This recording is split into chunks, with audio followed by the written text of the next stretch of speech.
کدای سایه بیو. اگه من این روز پگاه دنیا میرم من میخوام تا یک سیر رو بکشویم. آنها کنجاله.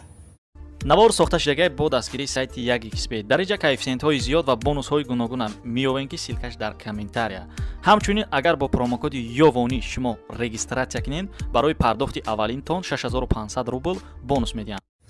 я бор дигам салом айноми шери нари ёвон дар як кӯҳпораҳо як мусафир зиндагӣ мекардай хай омшам ба ҷое расидай бачаша файро кардай ки саиҷа биё. اگه من این روز پگاه دنیا میرم من میخوام تا یک سیر رو بکشویم.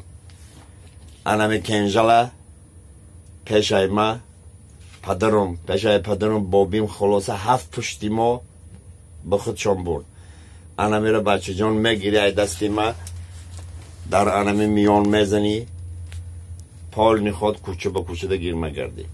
همین توفه ایمه یادآوری همه را گم نکن.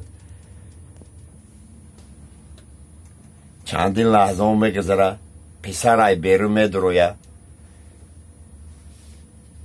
پدر را بخیر نگاه بکنه میونی بچهش ده کنجال نیسته میپرسه که کنجال کجاشی میگه آتا این کنجال ساعت خطی علیش کدم ایره دیدی باید خیلی نگاه بکنی دروش استریل کاش مجمع پیش میره تا اومتی این خیلی مکنی دروش روشن میشه حرف داره 1 2 3 5 6 پدرم خسر در بالای استال میمونه یک اویله میکنه